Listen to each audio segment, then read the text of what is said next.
The rain hit the valley like it had a personal grievance that Tuesday morning. Not the soft kind that makes you think of old songs and covered porches.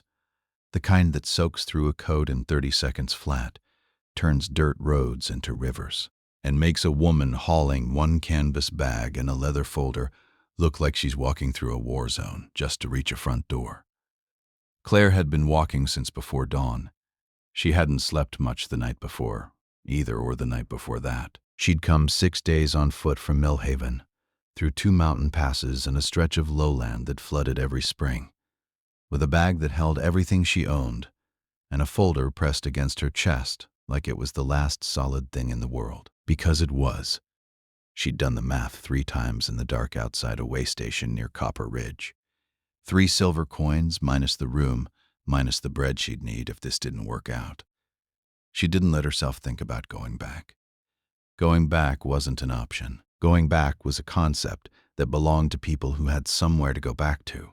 She came around the last bend in the road and saw the sign first, hand-painted on a wooden post near the entrance to a muddy yard. Help wanted, skilled hand needed. Serious inquiries only. The letters were slightly uneven, like someone had painted them, fast, maybe a little desperate. She understood that feeling completely. The yard belonged to Walker's Wagon Works, a timber-framed building with a wide bay door and a lean-to shed, and the particular organized chaos of a working shop, wheel rims stacked against the wall, a half-stripped freight wagon on blocks, iron fittings hanging from hooks, and the smell of wood tar, leather, hot iron, and something that might have been a half-eaten meal left too close to the forge. Claire stood in the yard for exactly 2 minutes, rain running down her face, pooling in the collar of her coat, soaking through the canvas bag until it was heavy enough to pull at her shoulder. She looked at the sign. She looked at the shop. She looked at the yard, where a child's drawing of a horse and wagon had been tacked to the doorframe with a nail, protected from the weather by a small overhang, positioned dead center like it was a masterpiece. An Orc woman applying at a human wagon shop. She'd tried this before, in Millhaven, in Copper Ridge, and 3 other towns whose names she'd stopped bothering to remember because the conversations had all ended the same way. The look, the pause, the careful, polite, absolutely final no that people gave when they decided that green hands on their business was a risk they weren't willing to take. This was the last one. After this, the math didn't work anymore. She grabbed her folder. She walked in. The inside of Walker's Wagon Works smelled like wood shavings, axle grease, and burnt coffee that had been sitting on the forge edge since morning. The front area was small, a workbench that doubled as a desk, with a ledger that looked like it had been purchased during the previous administration. A set of wooden filing drawers with one that wouldn't close all the way, and a corkboard covered in order slips, sticky notes, and the crayon drawing of a wagon that matched the one outside, except this version had what appeared to be wings. There was no one at the bench. Claire stood at the counter, dripping on the wooden floor, and looked through the open doorway that connected the office area to the workshop bay. She saw the wagon first, a big commercial freight hauler lifted slightly off the ground on a jack stand, both front wheels removed. Then she saw the boots, 2 scuffed leather boots sticking out from underneath the chassis, one of them tapping rhythmically against the stone floor, like the man attached to them was listening to music in his head. "Hello?" she called. The tapping stopped. "Yeah, hang on." The voice came from under the wagon, deep, a little rough, like someone who spent more time talking to axles than to people. "Be right there. Just don't touch anything on the bench." Claire looked at the bench. She wasn't sure which thing on the bench she'd even want to touch. There were 4 empty coffee cups, a stack of papers that had clearly been organized by avalanche, and a child's arithmetic worksheet sitting on top of what appeared to be an overdue parts invoice. She didn't touch anything. She heard the rolling of a mechanic's creeper, a low wooden platform on wheels, and then Ethan Walker slid out from under the wagon. He was tall. She could tell that even before he stood up. Maybe 6'1", 6'2", broad shoulders, dark hair going a little gray at the temples. He had grease on his forearms, grease on his shirt, a streak of something dark across his left cheekbone, like a war stripe he didn't know was there. He was wiping his hands on a shop rag as he stood, and he looked at her for just a fraction of a second, a fraction small enough that a less observant person might have missed it. But Claire was not a less observant person.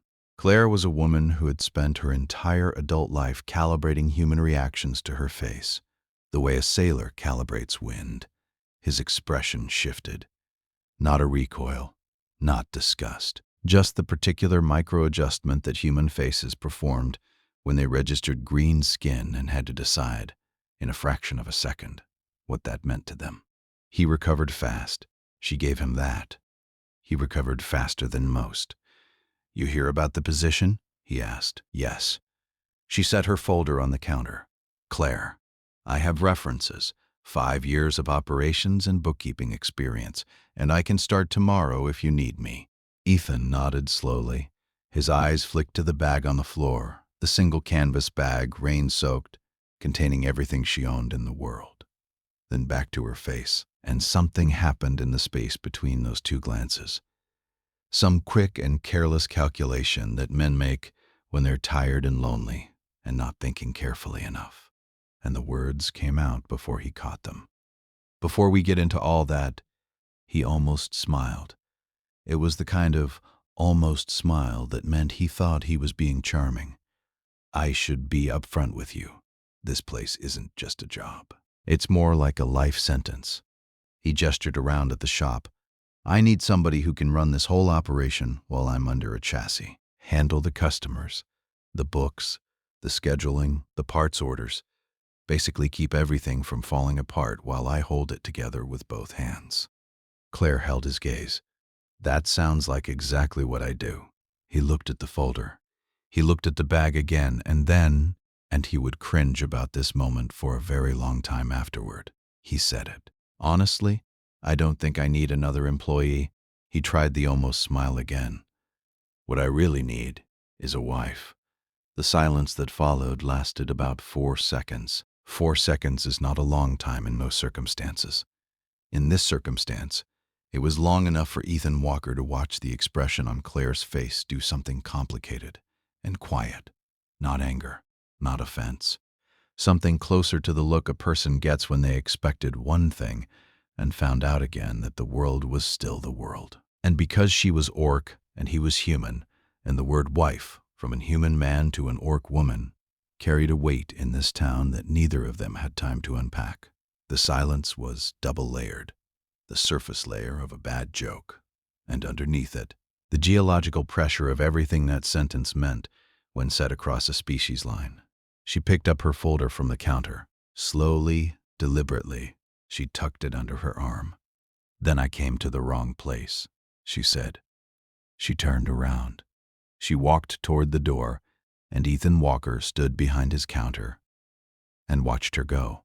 Something shifted in him, fast and uncomfortable, like the first half-second when you realize you've made a mistake and it's still fixable, but only if you move right now. "Wait." She stopped. She didn't turn around right away. He came around the counter.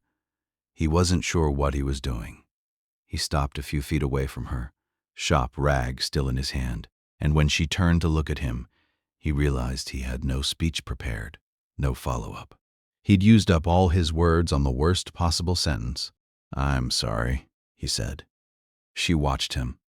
The Orc Woman's assessment, the particular careful reading of a human man that Orc women learned to do out of self-preservation. She was looking for the answer to a question she'd been asking all her life. Is this man dangerous or just stupid? He exhaled. "That was a bad joke. It wasn't even a joke, really. I don't know what it was." He rubbed the back of his neck, leaving a faint grease smear near his collar. I'm a man who's been alone in this shop for a long time, and I forgot how to talk to people. Human or..." He stopped, "or otherwise. Doesn't matter." The assessment continued. Dangerous or stupid? Claire had been calibrating this question for 32 years, and her accuracy rate was high. This man, she decided, was stupid, not dangerous. The distinction mattered. /1 interview, she said. "That's all I'm giving you." She walked back to the counter and set the folder down again. The interview lasted 45 minutes.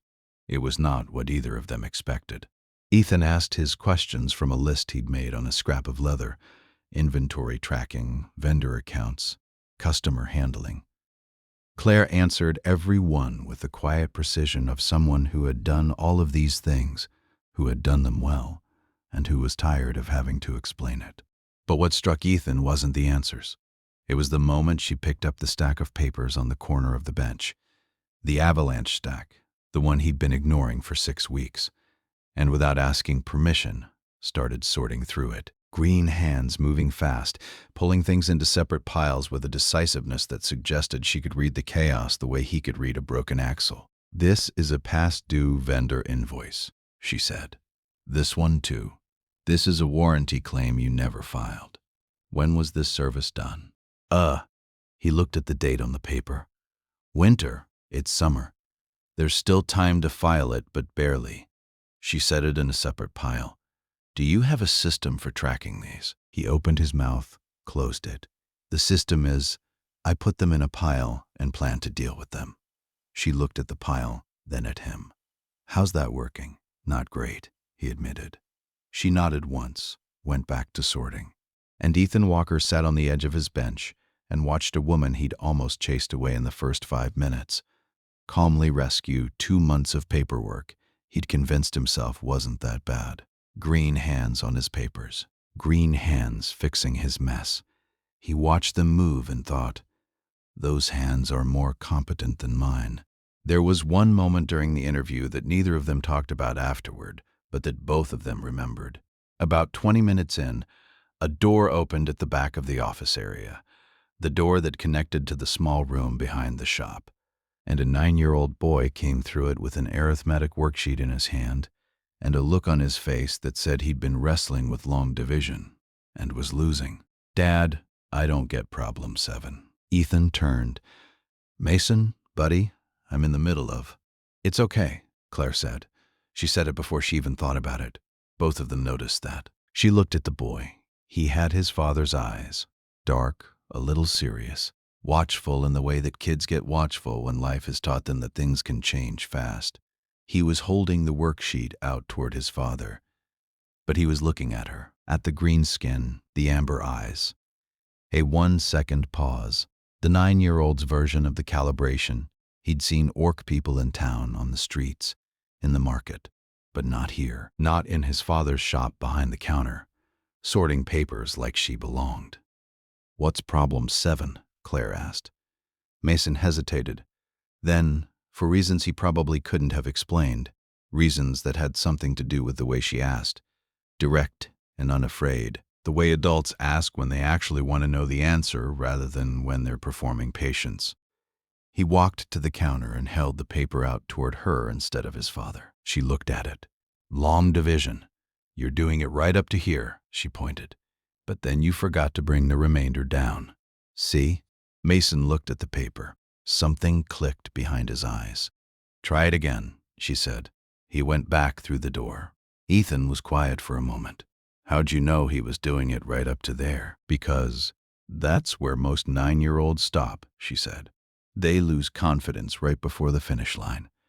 She went back to the invoices. Ethan watched her for 3 seconds longer than he should have, then looked at the door Mason had gone through, then picked up his leather scrap and wrote something down that had nothing to do with inventory or vendor accounts. She started the next morning. Not at 8, earlier. Ethan arrived at his usual time, and the workbench was already half clear.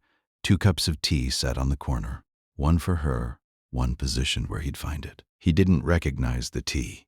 Herbal, dark, with a taste that was simultaneously foreign and grounding.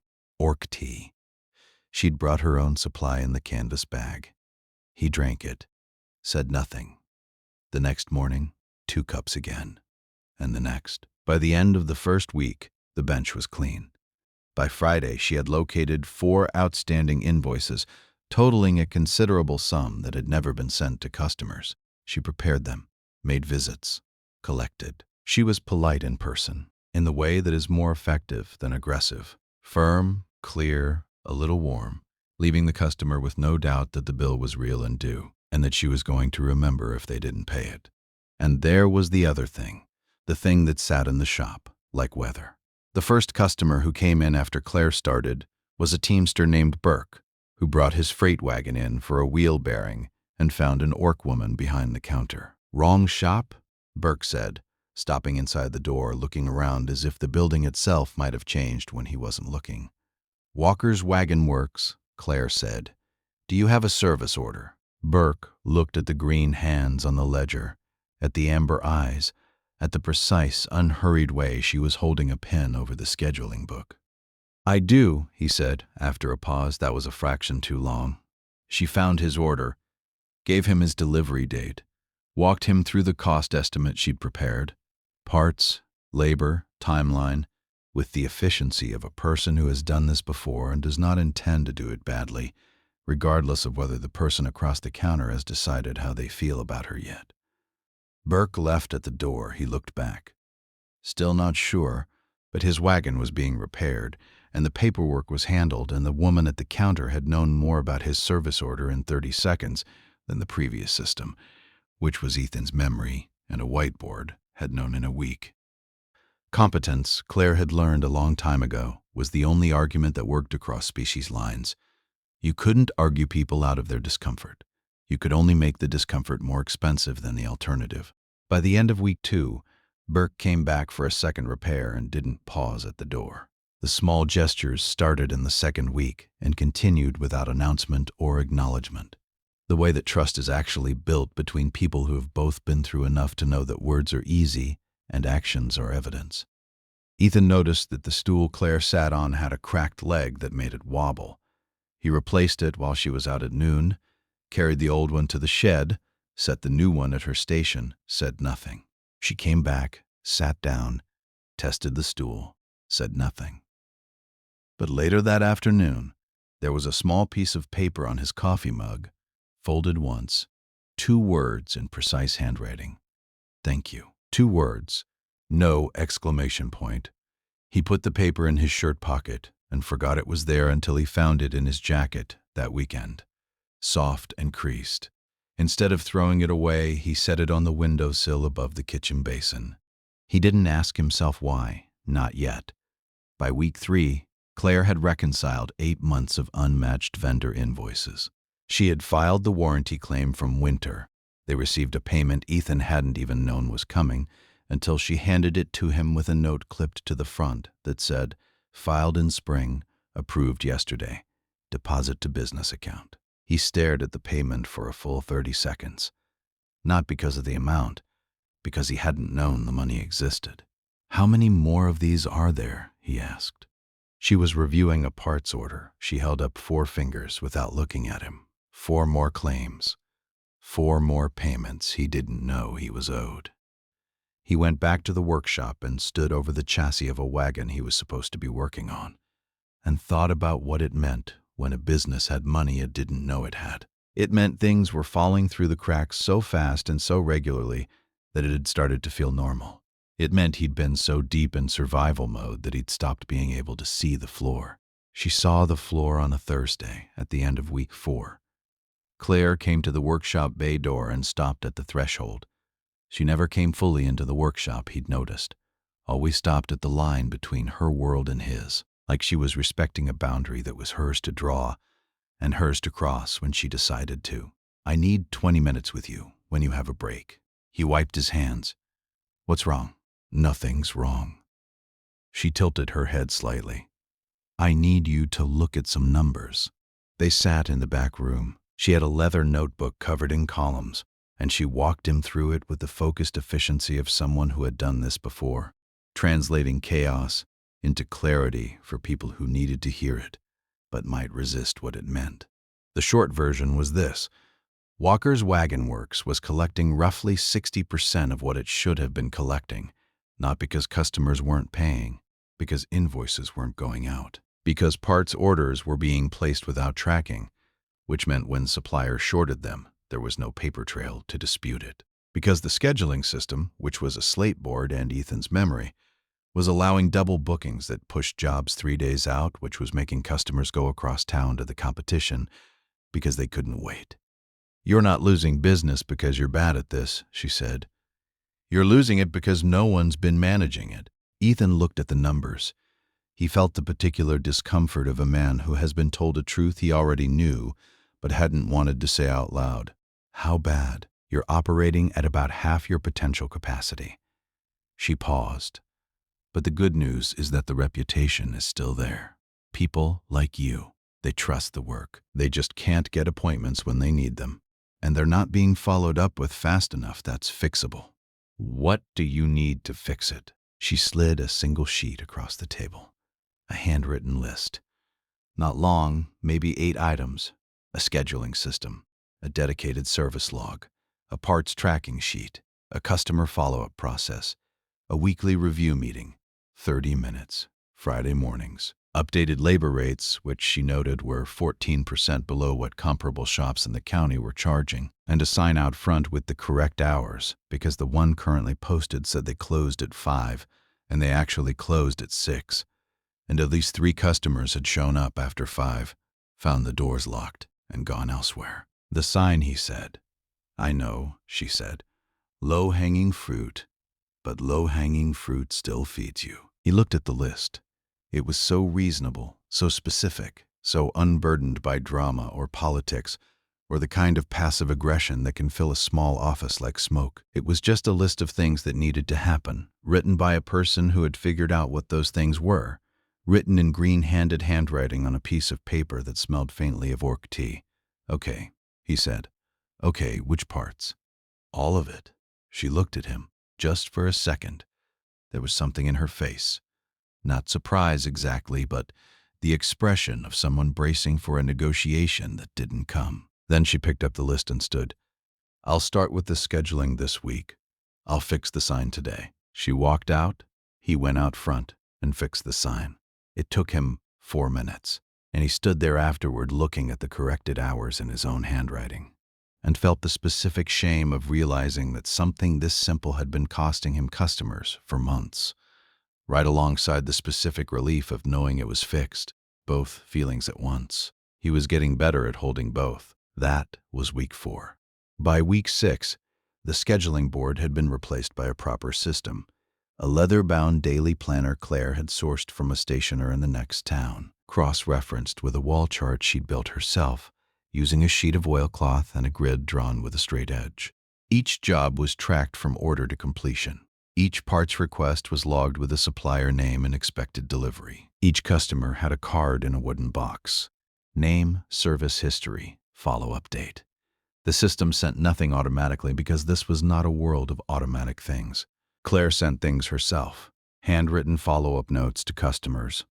3 days after a job was done, asking if the repair held, asking if there was anything else the shop could help with. She wrote them in her precise hand, folded them, sealed them with a drop of wax, and sent them by post or by the runner boy who came through town every other day.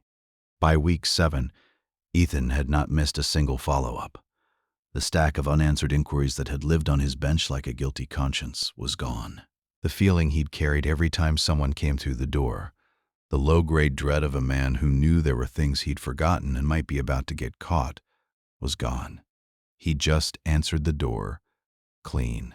No dread. That felt like something. But the thing Ethan noticed most, the thing that sat with him on the ride home and on Saturday mornings, and in the back room while Mason ate his porridge and did his homework, wasn't the invoices, or the system, or the sign with the correct hours. It was noon. Every day at noon, Claire stopped.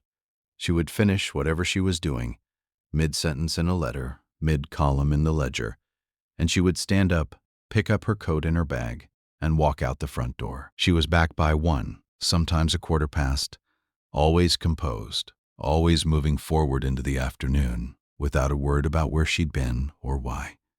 Non-negotiable. She'd said it in the interview. He'd respected it. He didn't ask. But it was the 3rd week, a Wednesday, when he walked out to move a customer's wagon from the bay door and saw Claire in the yard behind the cart shed, sitting on the ground with her back against the wall. Her hands were on her knees, fingers spread like she was trying to steady something. Her head was down.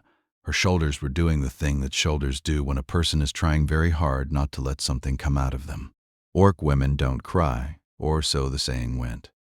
But the saying, like most sayings about orc women, was a description of expectation rather than truth, and Claire's shoulders were telling a different story than the one the saying authorized. Ethan kept walking.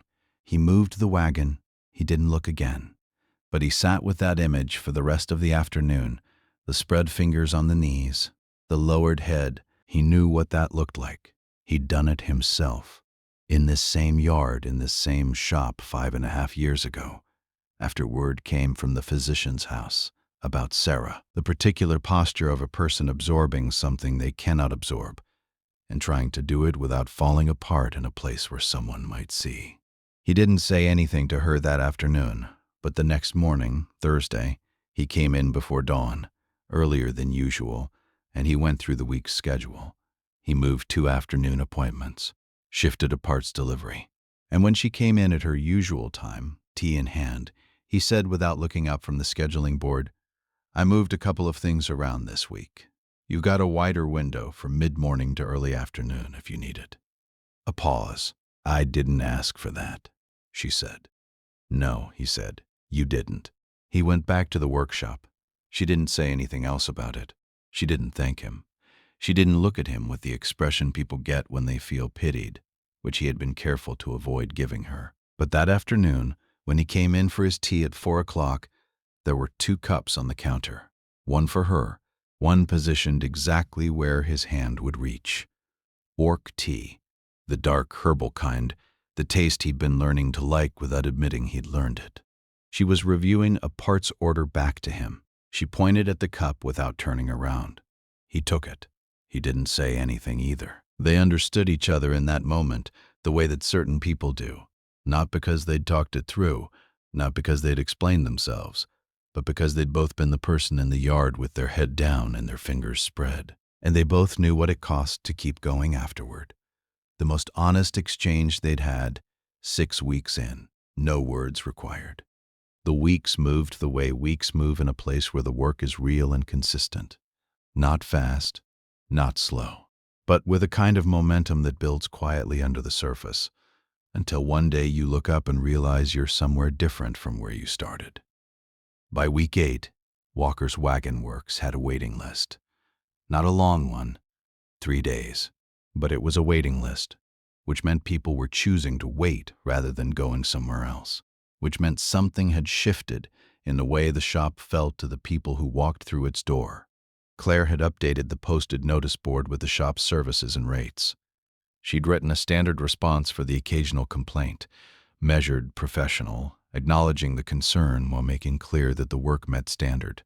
She'd reorganized the parts shelf in the storage room with a labeling system that cut retrieval time in half, and she had not told Ethan she'd done it until he asked why it was taking him less time to find what he needed, at which point she explained the system in 2 sentences and went back to the ledger. She didn't take credit for things by announcing them.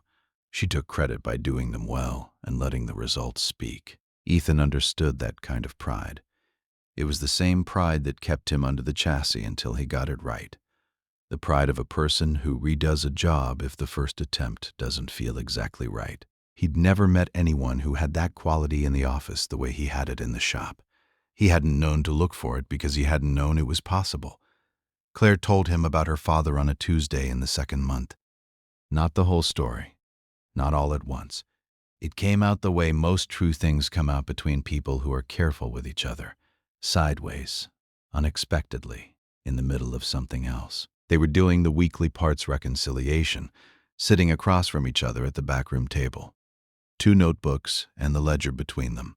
Ethan asked about a supplier credit that was showing on the account, but hadn't been applied to an order. Claire pulled the file and started to explain, and her pouch buzzed against the table. A messenger had come. She glanced at the note. Something crossed her face. Fast, contained. But there. She put the note face down. "Sorry, the credit is from spring. I was holding it to apply against the axle order that came in short, but a second note arrived, handed through the window by the same boy." She stopped. She looked at it. Then she looked at Ethan. "I need to go out. I'm sorry. Give me a few minutes. Take your time," he said. She went to the yard. He watched through the back room window. Not intentionally, just the way you watch anything that's in your line of sight when you're trying to look somewhere neutral. He saw her pace. 2 steps this way, turn 2 steps back, her hands moving while she talked to someone who'd appeared at the gate. The specific gesture of a person making a case, trying to convince someone of something. She came back in 7 minutes. She sat down, picked up her pen. "Where were we?" she said. "Claire." She looked up. "What's going on?" He kept his voice even. "Not the business, not the credit. You." She held his gaze for a moment. Then she set down her pen. "My father," she said, and then, because Ethan waited without filling the silence, because he understood, in the specific way of a man who had sat across from people in crisis and learned that the most important thing you can do is not talk, she kept going. "His name is Gorath," she said the orc name without softening it, without translating. "He's a blacksmith, was 67 years old, spent his life at a forge. 14 months ago, he was working a repair job, small, the kind of thing old craftsmen do when stillness feels like something closing in, and a hammerhead came off the handle. Fell wrong, broke his hip, his shoulder cracked. 2 ribs. She recounted it the way she recounted everything, precisely, without self-pity. The surgery that went fine, but the recovery that didn't, because Gorath was the kind of man who thought that following a healer's orders was for people who didn't know their own bodies better than their healers did. He'd pushed too hard, too fast, and ended up with complications that set him back 6 months.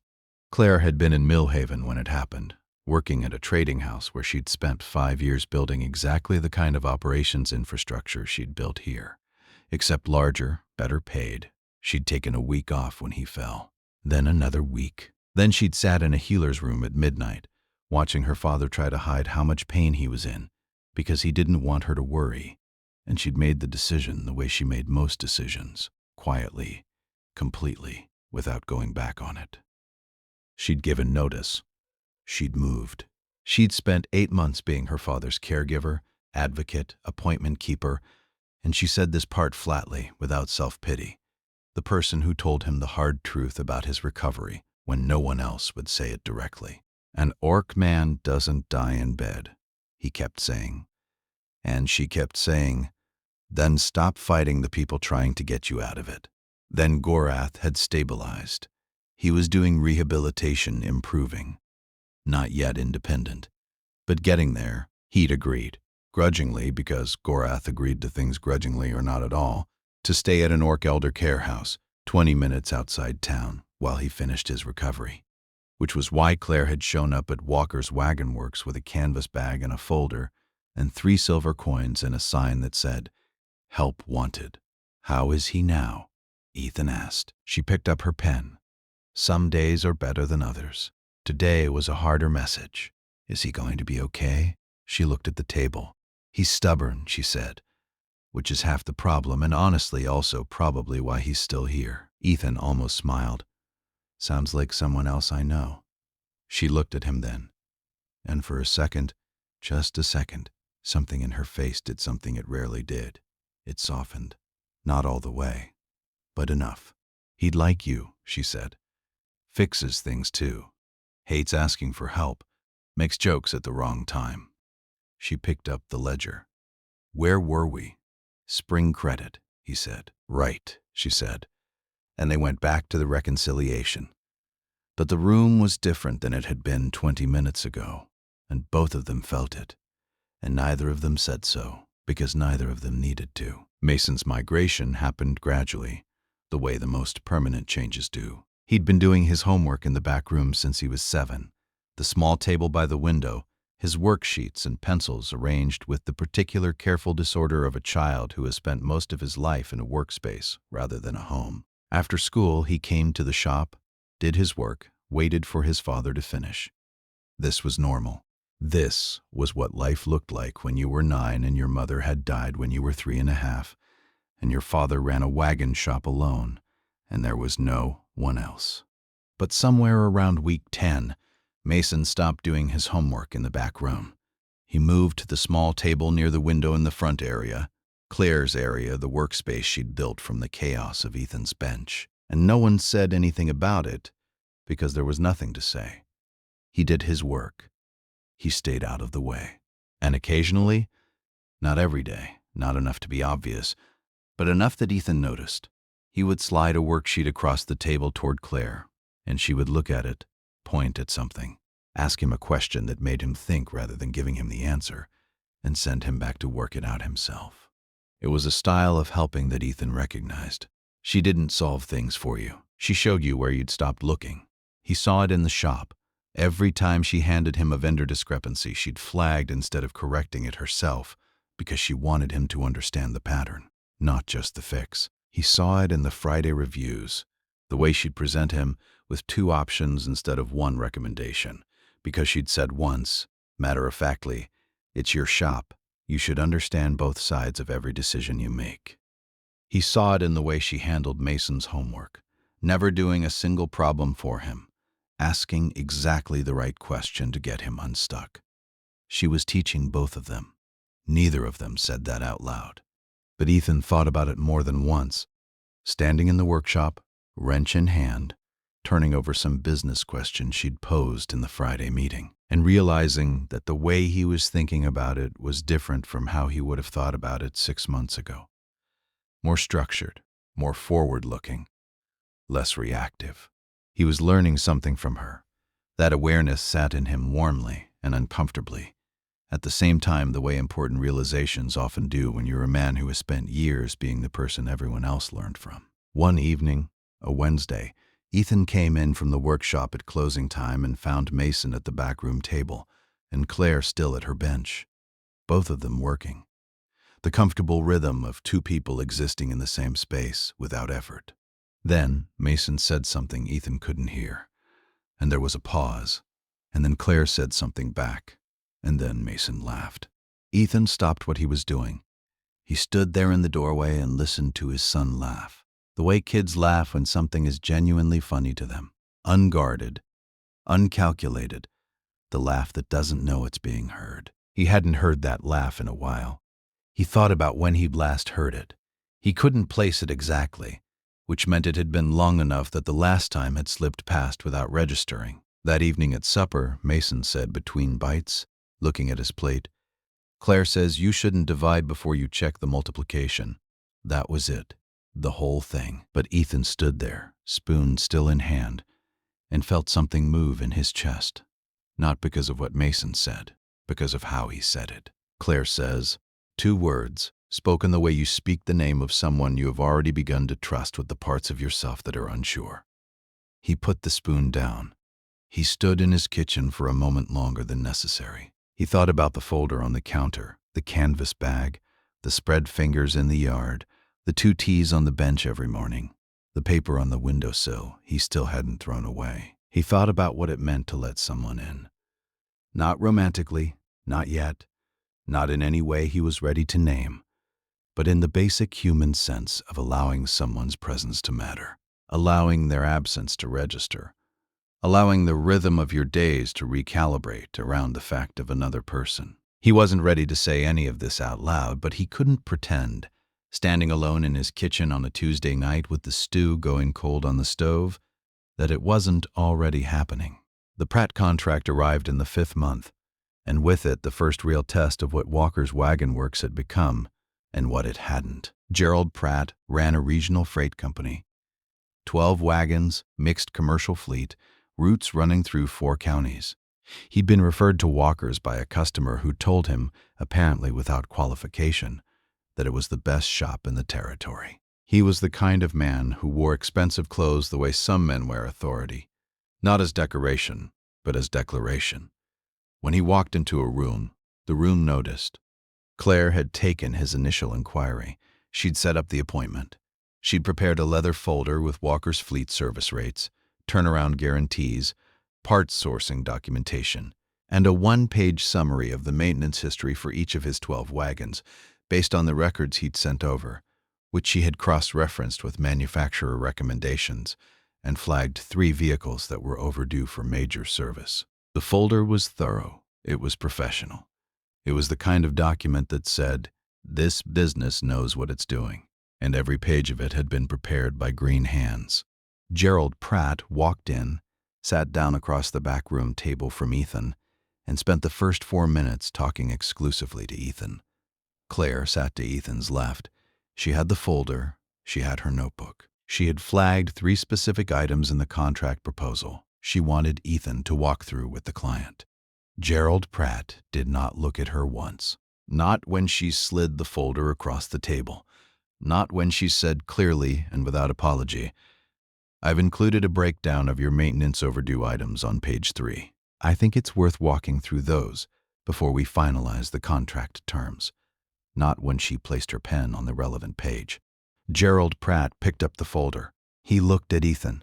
"Your girl does good work," he said, tapping the leather cover. Claire did not move. Ethan felt something go very still in him. "The analysis," Gerald said, already moving on, flipping to the rate page. "Nice touch. Whoever put this together, good eye for detail." He was moving past it the way men move past things they've decided don't require their attention. "Now, I want to talk about the fleet discount. 12 wagons, minimum 18 months. At the signing meeting, a week later, Gerald Pratt and his business partner Dale seated across the table. The contract folder between them. It happened again. But worse. Gerald looked at Claire. He smiled, the way people smile when they think they're being generous with something that isn't theirs to give. "You know," he said, "you don't need to stay for this part. I know you've got the office to manage." He adjusted in his chair. "We can let the men work out the details." And then, halfway through the sentence, like a man catching himself on a curb, he added, "The green-handed, the office work, can probably use your attention." He corrected himself. But everyone heard the correction, and everyone heard what he was correcting from. The room went quiet. Dale looked up from his tea.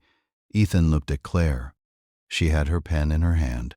Her notebook was open to the first page. Her face was perfectly composed. The face of a woman who had heard some version of this sentence before in other rooms, from other men, and had made a private decision about how she would respond when she heard it again. She did not respond. She looked at Ethan, and Ethan looked at Gerald Pratt, and he felt something he hadn't felt in a long time. Not anger exactly, something colder and cleaner. The kind of clarity that arrives when a situation removes all the ambiguity and shows you without confusion what matters and what doesn't. He thought about the folder on the table, about the maintenance analysis Claire had built from scratch. Instead of a fracture of 3, definitely began to feel it better. Definitely disposing myself to recognize the growth and practice. For every rather is better for scratch. About the contract language she'd drafted, including a right of first refusal clause that would protect walkers when Pratt's company expanded, a clause Ethan hadn't known to ask for. She had found it in Pratt's expansion filings, which she'd researched 2 days before the meeting, because that's what Claire did. She saw floors other people didn't know existed, and she built on them. He thought about 5 months of waiting lists and warranty claims, and a scheduling system that had turned a failing shop into the best operation in the county. He thought about Mason at the backroom table, pushing a worksheet toward the woman who showed him where he'd stopped looking instead of just fixing it for him. He thought about all of it in approximately 2 seconds. Then he closed the contract folder slowly, deliberately, the same way Claire had picked up her folder on the first day. Gerald frowned. "Something wrong?" "No," Ethan said. "I just want to be clear about something before we proceed." He looked directly at Pratt. "Everything in that folder, the maintenance analysis, the rate structure, the right of first refusal clause that's going to protect your fleet investment better than anything else you'll see in this territory. That came from Claire, not me. I kept the lights on. She built what you're here to buy into." Gerald stared at him. Dale looked at Claire, then at Ethan. He picked up his tea. "She stays at the table," Ethan said, "for every part of this conversation, or there is no conversation." The silence lasted about 5 seconds. Gerald Pratt looked at Ethan the way men look at each other when one of them has said something that was not in the script. Then he looked at Claire, really looked for the first time at the orc woman with the leather notebook and the pen and the quiet, steady face that had prepared every document on the table. "Fair enough," he said finally. He said it like a man who had recalculated and found that the recalculation still made sense. "Let's proceed." They signed the contract. Gerald shook Ethan's hand at the door. Then he looked at Claire and extended his hand to her as well. She shook it, no expression, no commentary. Dale, walking out behind him, paused at the door and said quietly, to no one in particular, "Good meeting." He looked at Claire. "Good contract." She nodded once. The door closed. Ethan turned around. Claire was gathering the folders from the table, moving efficiently the way she always moved, face composed. And then she looked up, and he saw it. Not gratitude exactly, something more complicated. The look of a person who has been dismissed in a room so many times that they've stopped expecting anything different. And then something different happened, and the gap between what they expected and what they got was almost physically disorienting. "Thank you," she said. "You didn't need me to do that," he said. "No," she said. "I know." He picked up his copy of the contract, but he needed to hear it. She was quiet for a moment. "You could have just let it go. It was a large contract. Most people would have let it go." "Most people," he said, "haven't watched you work for 5 months." She looked at him. He looked back. Something passed between them. Not declared, not resolved, not anything that could be written down in a notebook or addressed in a Friday review. Something that existed in the specific silence between two people who have been careful with each other for a long time and are beginning, cautiously, dangerously, to run out of reasons to keep being careful. Claire broke the look first. "I'll get these filed," she said. She went to the bench. He stood in the back room with a contract in his hand and thought, something is happening. And then, "I'm not ready." And then, more quietly, "I might be wrong about that." The correction came the next day. Not Saturday. Claire came to the shop on a weekday morning, before the first customer, before the tea, before any of the machinery of the day had started turning. "I need to say something," she said. She was standing in the doorway of the workshop, and Ethan was at his bench, and the distance between them was the same distance it always was. The threshold she maintained, the line between her world and his. About the meeting, Ethan set down his tools. "Okay, you spoke for me. Without asking, I was trying to. I know what you were trying to do." She didn't raise her voice. She didn't need to. The precision of her words carried its own volume. "You were trying to protect me from being dismissed, and I appreciate that. But you made a decision about my voice in that room without asking me whether I wanted you to make it." She stepped into the workshop, first time, past the threshold, into his space. "I'm an orc woman," she said. "My whole life someone else has spoken for me. In my clan, the men spoke. In the towns I worked in, the humans spoke. Everywhere I've been, someone has decided that I needed protection, or representation, or management. And even when it comes from a good place, even when I agree with what was said, when someone else speaks for me, they take something from me that I need to keep." She paused. "I was sitting at that table. I could have answered him myself. I've answered men like that my entire life. You took that moment from me." Ethan was quiet. He thought about what she was saying. He thought about it seriously, the way it deserved. "You're right," he said. Silence. "You're right," he said again. "I made a call that was yours to make. I thought I was helping. I was wrong about what helping looked like." She looked at him for a long moment. Then, "That's the most honest conversation we've had." "Yeah," he said. "It is." She turned and walked back to her bench, past the threshold, back into her space. The line redrawn, not because the distance had increased, but because crossing it and coming back had made it real. The next morning, 2 cups of tea on the counter, 1 orc blend, one positioned where his hand would reach. He picked it up, said good morning, went to the workshop, and they went to work.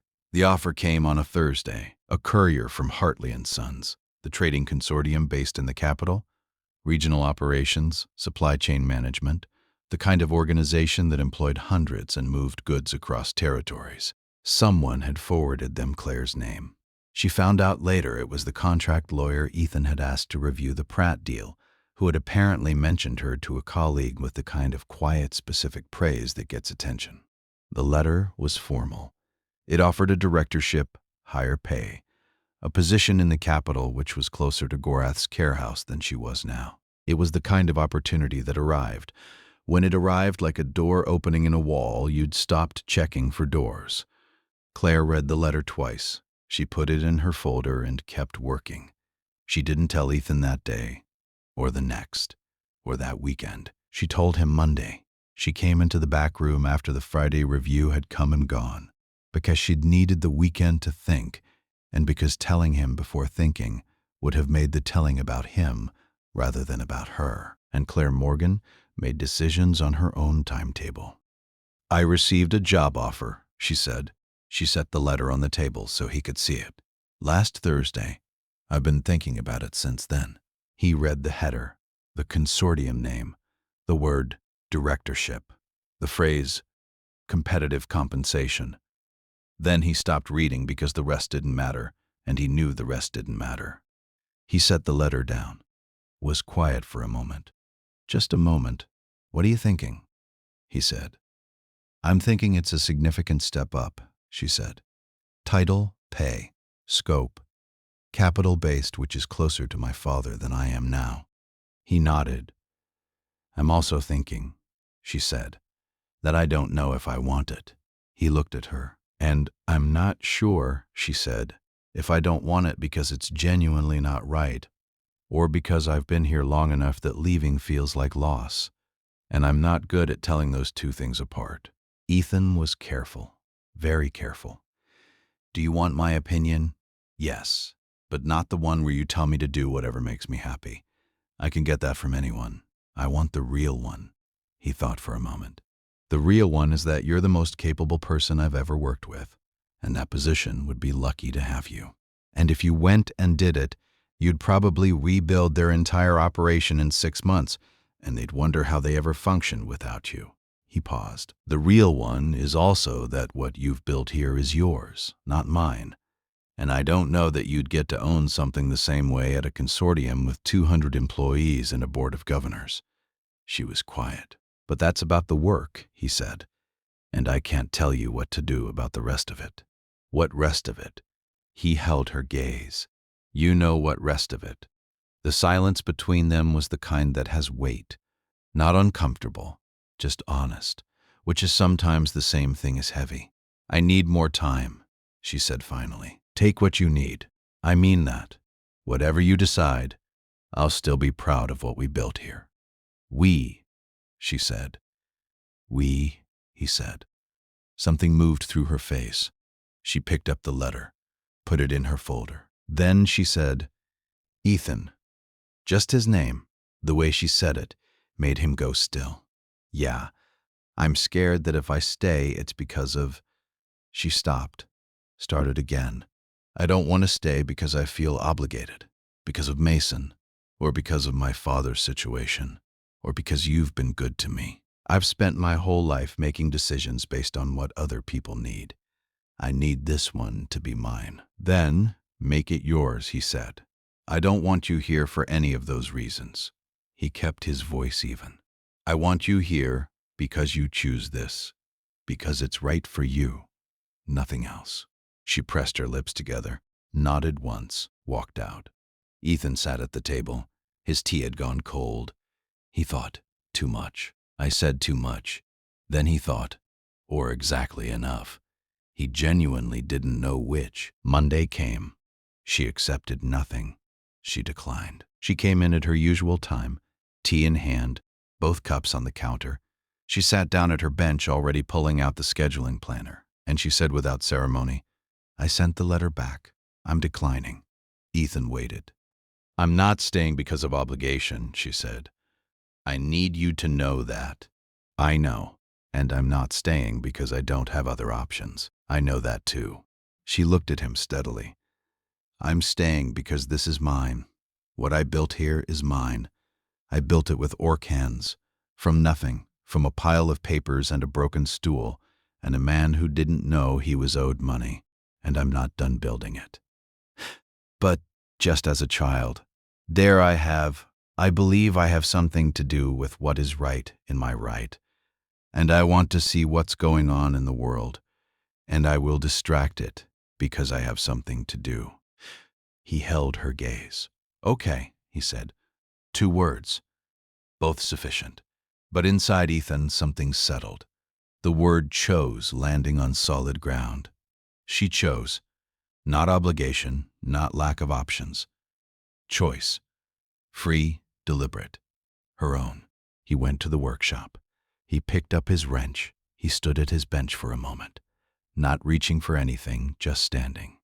Then, because he was a man who had learned slowly, imperfectly, over 6 months of watching someone do things the right way, that some things don't need to be said right away, that some things earn their moment by waiting for it. He got under the wagon that was waiting for him, and he went to work. The right moment would come. He'd recognize it when it did. He recognized it on a Friday night, alone in the shop after Mason was asleep at the neighbor's.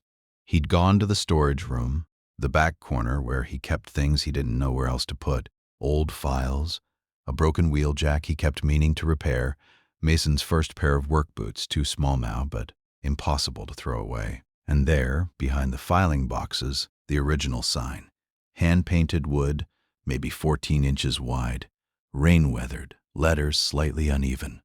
Help wanted. Skilled hand needed.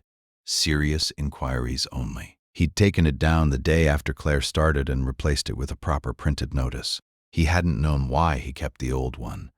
He'd told himself it was because he hadn't gotten around to throwing it away. He brought it to the workbench, turned it over, picked up a paintbrush, dipped it. He didn't rush. The next morning was Saturday. The shop wasn't open for customer work on Saturdays. Claire had restructured the schedule in month 3, pushing the fleet service into the week and preserving Saturday for maintenance and prep. Saturdays were quieter, more internal, a different pace. Claire came in anyway the way she did most Saturdays because there was always something. And because she was, as Ethan had once described her to his sister, the kind of person who didn't need to be managed toward the work. She just went toward it. She came in at 8, unlocked the front area, made tea, went to sit down, stopped. There was something on her bench, a wooden sign face down with a small piece of paper on the back that said, in Ethan's handwriting, "Turn it over." She stood at her bench for a moment. She picked up the sign. She turned it over on the face, where it had once said, "Help wanted." Skilled hand needed, in careful painted lettering that was neat in a way that suggested someone had taken their time. The position I was looking for was never a skilled hand. She read it once, twice. She set it down. She stood at her bench for a moment, with her hand flat on the surface, fingers spread the same gesture she'd made in the yard all those months ago when she was trying to steady something. Except this time, she wasn't in the yard. She was at the bench she'd rebuilt, from the floor up, surrounded by the files she'd organized, beside the drawer she'd fixed in month 2, without telling anyone. She heard the workshop door open. Ethan came in from the bay. He had his tea. He leaned in the doorframe, the place he always stood when he had something to say but was giving her the choice of whether to come to him or stay where she was. She looked at him. "What was it?" she said.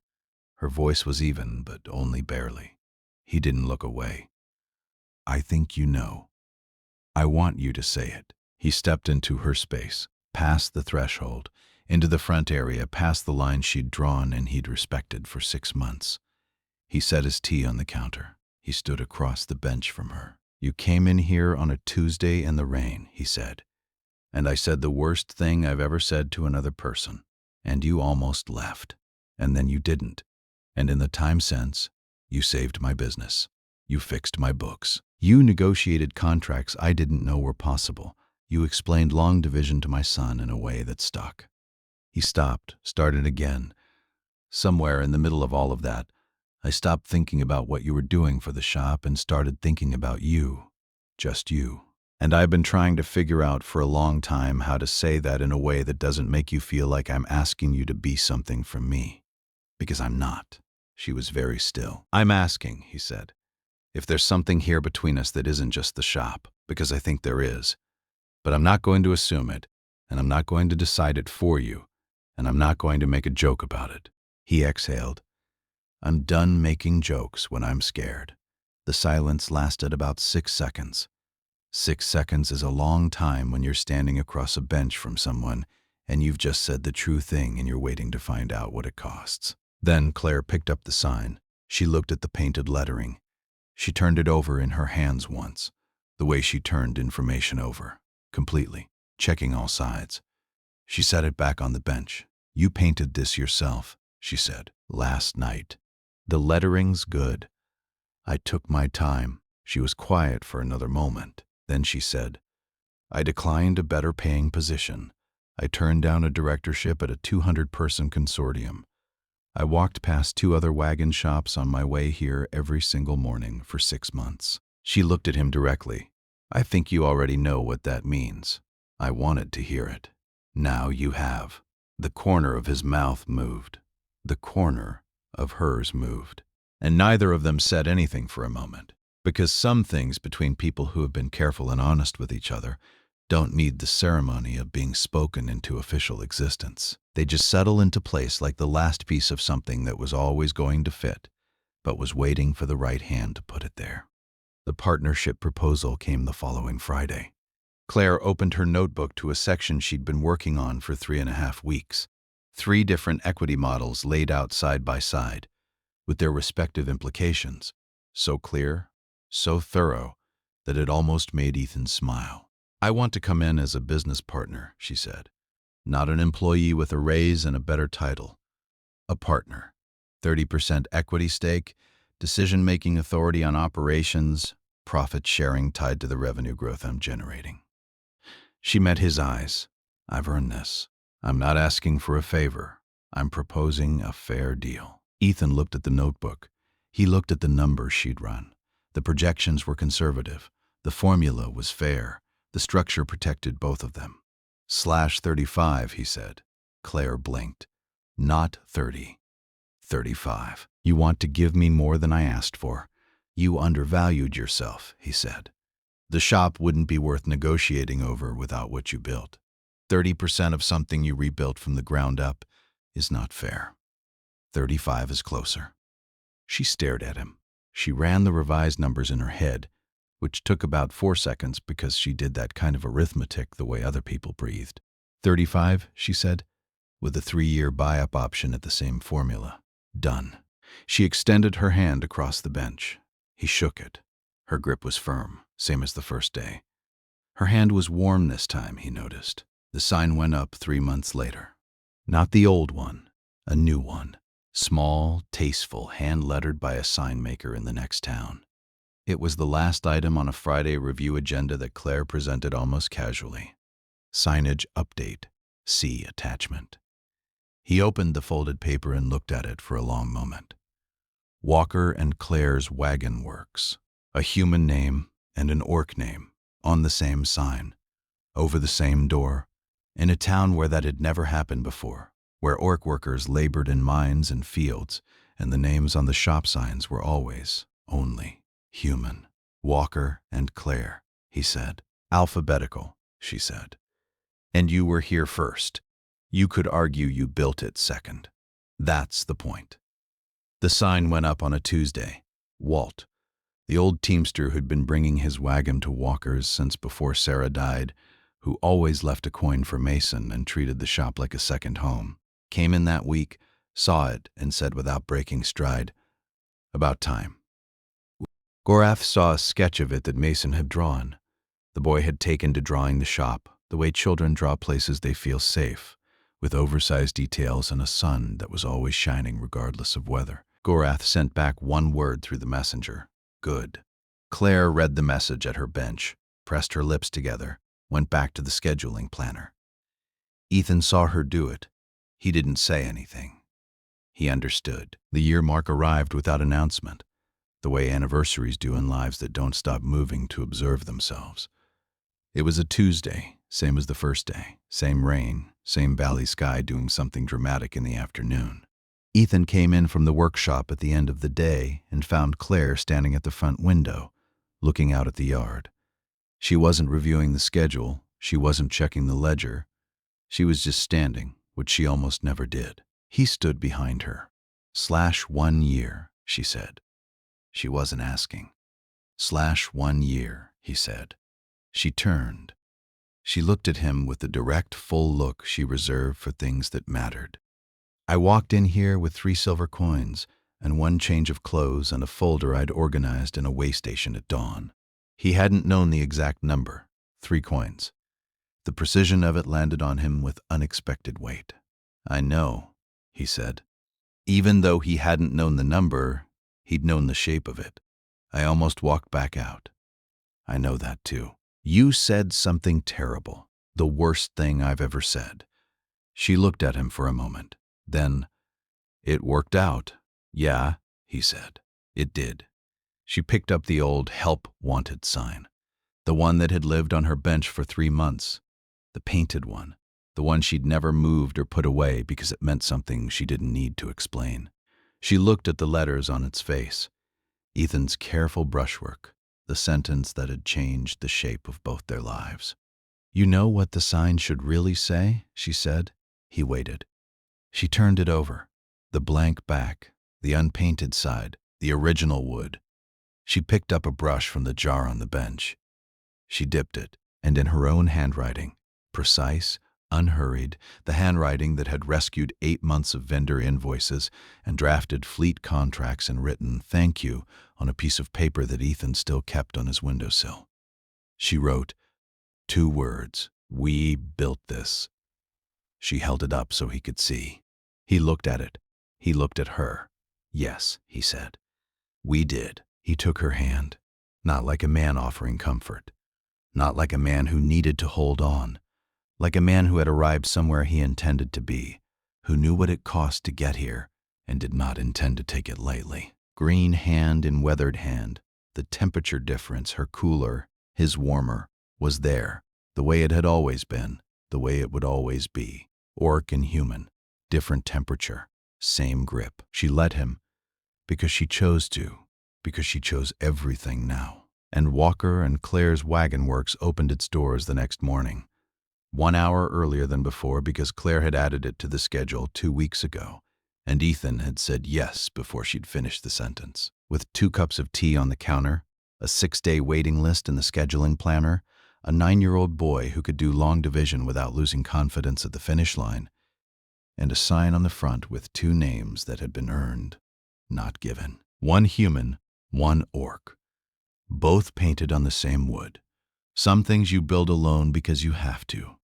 Some things you build together because you finally found someone worth building with. And the bravest thing a person can do, the thing that takes more courage than any joke, any apology, any contract, any choice to stay, is to stop protecting the empty space where something good could be and let it be filled. Ethan Walker learned that from an orc woman who walked in from the rain with 3 coins in a folder and hands that were greener and more competent than his, and who built his floor while he was still trying to find it. Claire learned it from a human man who said the worst possible thing in the first 5 minutes and spent the next 12 months proving that the first 5 minutes were the exception and not the rule. One rainy Tuesday at a time.